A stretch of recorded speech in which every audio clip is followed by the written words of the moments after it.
स्वागत है आप सभी दोस्तों का आपके अपने YouTube चैनल शिक्षांचल में। मैं आदर्श टेंस फैक्ट वीडियो सीरीज़ में आज हम लोग चौथे वीडियो पर आ चुके हैं। अब तक हम लोगों ने simple present tense, present continuous tense, present perfect tense को अच्छी तरह से समझ लिया है। टेंस फैक्ट्स में मैं बेसिक लेवल से ऊपर वाले लेवल की चर्चा करता हूँ, जैसे कि आपके जो अपर लेवल वाले एग्ज़ाम्स होते हैं उसमें ये आपको सहायता करते हैं। और बेसिक के लिए मैं पहले ही टेंस पे वीडियोस बना चुका हूँ, तो आप चाहे तो इस वीडियो के डिस्क्रिप्शन में उसका लिंक दे रखा है, वहाँ से भी जा कर के आप उसको पहले समझ सकते हैं। तो आज हम लोग बात करने वाले हैं प्रेजेंट परफेक्ट कंटिन्यूअस की। ये इसका बहुत ज़्यादा एक्सटेंसिव यूज़ नहीं है, लेकिन जो भी है मैं उसको बता देता हूँ। बिना देर किए हुए शुरू करते हैं आज का video. Present perfect tense heading दे दिया मैंने और कुछ एग्जांपल्स ही लिख दिए। इसके लिए बेसिक रूल मैं बोल ही देता हूँ, आप उसको लिख लेंगे, समझ लेंगे। सबसे पहला तो इसमें क्या होता है, बेसिक जो प्रेजेंट परफेक्ट कंटिन्यूअस टेंस का होता है कि पास्ट में कोई काम स्टार्ट होता है और अभी प्रेजेंट में वो जारी रहता है, उसी को हम प्रेजेंट परफेक्ट कंटिन्यूअस टेंस कहते हैं। और इसको बताने के लिए टाइम दिया रहता है, सिंस फॉर का यूज़ करते हैं। जैसे पहले सेंटेंस में हम लोग देखेंगे, she has been teaching us since 2005, यानी अभी तो 2021 है, लेकिन ये काम कब शुरू हुआ, 2005 में शुरू हुआ और अभी तक वो जारी है। मैंने बताया ही था कि प्रेजेंट परफेक्ट कंटिन्यूअस टेंस में वैसे एक्शन की चर्चा की जाती है जो पास्ट में शुरू होता है और प्रेजेंट में भी जारी रहता है। तो वही काम हो रहा है कि वो 2005 से अभी तक हम लोगों को पढ़ाती रही है। सिंस फॉर का यूज़ पे सेपरेट वीडियो मैं बना चुका हूँ, तो आप उसको वहाँ से भी समझ सकते हैं। और फिलहाल यहाँ भी मैं बता देता हूँ कि ये पॉइंट ऑफ टाइम के लिए यूज़ होता है। पॉइंट ऑफ टाइम कहने का मतलब है कि जिस समय का नाम हो। अब यही रहता 5 सालों से, पता नहीं चलता कि 2005 से 2010 से। तो खैर, इसको डिटेल में समझने के लिए आप जो है सो उस वीडियो पर जा सकते हैं। अब दूसरा इसका रूल है, ये अलग है और ये आपका अलग है। ये दोनों एग्जाम्पल एक ही रूल पर है। समझेंगे कि कोई भी पास्ट को बताने के लिए, मतलब पास्ट वर्क को बताने के लिए भी प्रेजेंट परफेक्ट टेंस का यूज़ किया जाता है। जैसे someone has been wearing my shirt, यानी सपोज दैट आप घर लौटते हैं 2-4-5 महीने के बाद, आप अपना एक शर्ट देखते हैं और आपको लगता है कि ये मतलब 3-4 महीनों से कोई मेरे शर्ट को पहन रहा था। पास्ट एक्शन है, प्रेजेंट में उसका कोई लेना देना नहीं, लेकिन प्रेजेंट में उसको बताने के लिए आप प्रेजेंट परफेक्ट कंटिन्यूअस टेंस का यूज करते हैं। दूसरे वाक्य से और स्पष्ट होगा, आई एम टायर्ड, अभी मैं थका हुआ हूँ। क्यों थका हुआ हूँ? I have been running round the town all the day, क्योंकि आज ही की बात है। हो सकता है सुबह से आप टाउन का चक्कर लगा रहे हैं और शाम आते आते तक आपने बोला कि मैं थका हुआ हूँ। क्यों? क्योंकि आज दिन भर, यानी पास्ट में जो वर्क हुआ है उसको मैं बता रहा हूँ कि मैं भर दिन टाउन में राउंड लगाते रहा हूँ। तो आई होप कि आप प्रेजेंट परफेक्ट कंटिन्यूअस का जो भी एक्सटेंसिव था मैंने यहाँ पर इसको बता दिया।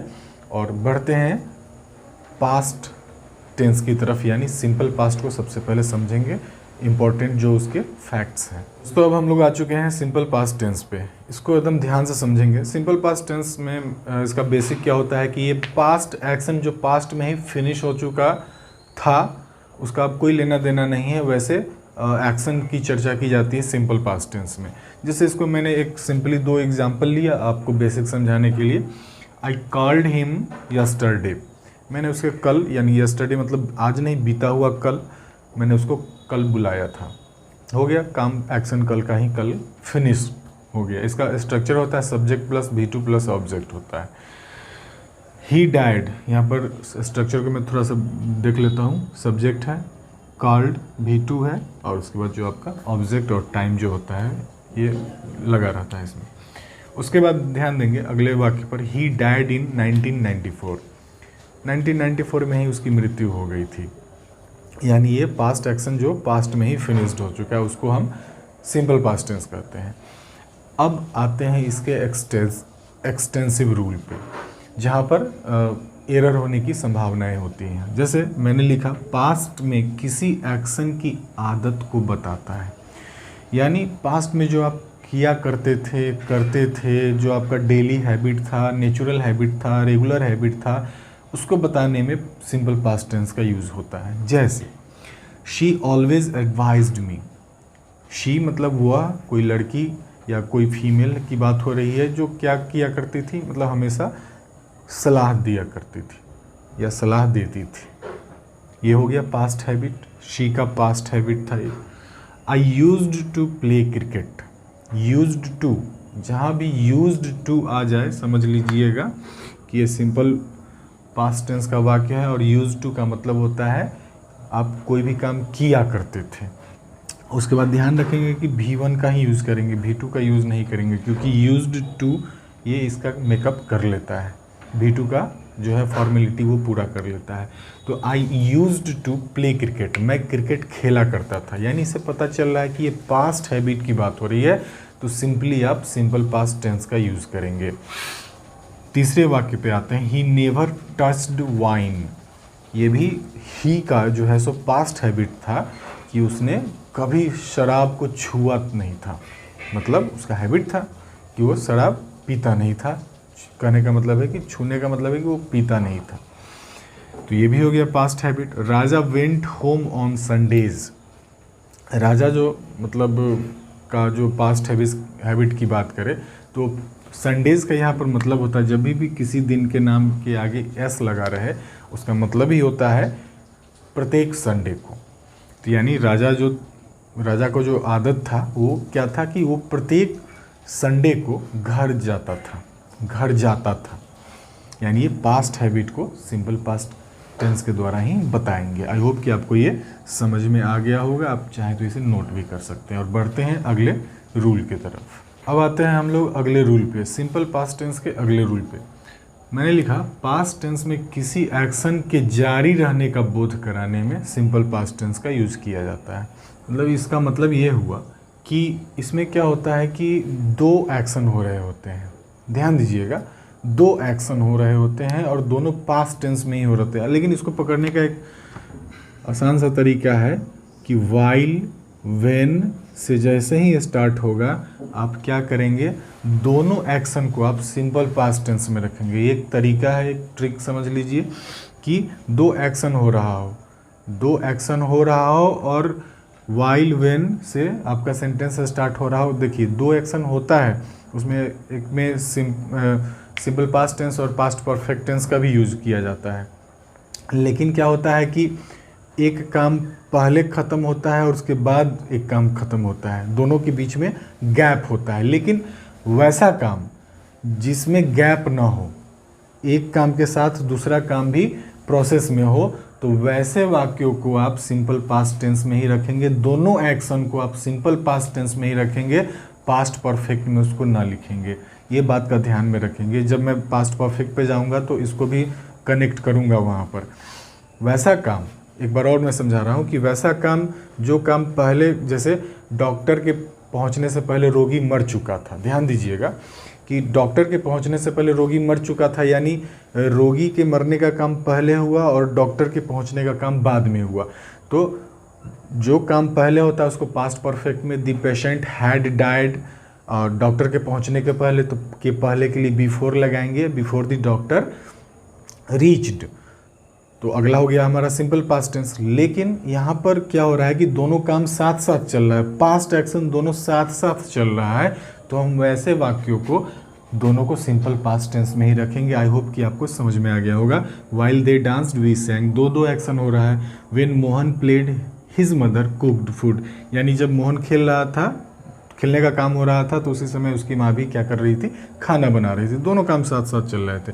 While Suraj played I wrote a letter, जब सूरज मतलब क्या खेलने का काम चल रहा था तो मेरा काम चल रहा था उसी समय पत्र लिखने का काम चल रहा था। आई होप कि आपको ये वाला पॉइंट समझ में आ गया होगा। बढ़ते हैं अगले रूल की तरफ। दोस्तों अब हम लोग आ चुके हैं अगले रूल पे, सिंपल पास्ट टेंस के जो एक्सटेंसिव यूज में आते हैं।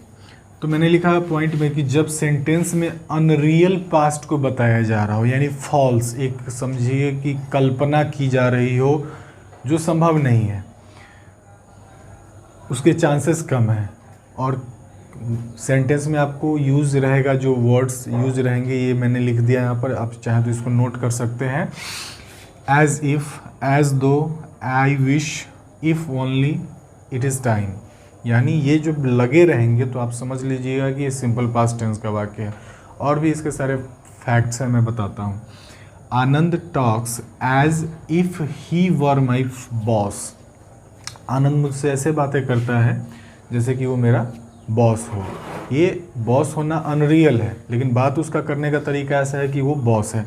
और ध्यान दीजिएगा, इफ़ जहाँ पर आ जाएगा आपके वाक्य में, उसके बाद आप क्या करेंगे, वर का यूज़ करेंगे। चाहे आपका सब्जेक्ट सिंगुलर क्यों ना हो, थर्ड पर्सन सिंगुलर क्यों ना हो, आप वर का ही यूज़ करेंगे। कब? जब कल्पना की जा रही हो, अनरियल पास्ट को बताया जा रहा हो कि आनंद मुझसे ऐसे बात करता है जैसे कि वो मेरा बॉस है। I wish I were a king, यहाँ भी वही हो रही है, ऐसी कल्पना की जा रही है, विश। ये सब वर्ड पर ध्यान देते रहिएगा कि आपका जो है सो कॉन्सेप्ट क्लियर होते रहेगा। I wish I were a king, ये भी कामना है कि मैं राजा होता, तो आई के साथ वर का यूज़ हुआ। हालांकि आई के साथ वर नहीं लगाते, वॉज लगाते, लेकिन जब अनरियल मतलब जो इम्पॉसिबल वाली कल्पना आप करते हैं तो वहाँ पर आप वर का यूज़ लगाते हैं। फिर उसके बाद है if only I had a car. तो यहाँ पर तो पोसेसिव है, इसलिए वाज वर का तो सवाल नहीं उठता, इसलिए यहाँ पर हैड का यूज़ हुआ। और it is time we started playing cricket, it is time से स्टार्ट है तो क्या होगा, आपका ये सिंपल पास्ट टेंस में यूज़ हुआ। तो आई होप कि आपको ये वाला पॉइंट समझ में आ गया होगा। उम्मीद करता हूँ दोस्तों कि आज का जो वीडियो था आपको समझ में आया होगा, बहुत अच्छा लगा होगा। तो एक लाइक बनता है वीडियो को, शेयर भी कर दें जिनको ज़रूरत है वीडियो की। और अभी तक आपने चैनल सब्सक्राइब नहीं किया है तो जल्दी से सब्सक्राइब करें, बेल आइकन भी प्रेस करें, जिससे कि हर रोज़ यूज़फुल वीडियो में जो बना रहा हूँ आप तक आसानी से पहुँच सके। तो आप सभी का बहुत बहुत धन्यवाद पूरा वीडियो देखने के लिए, सपोर्ट करने के लिए। मिलते हैं टेंस फैक्ट के अगले वीडियो में।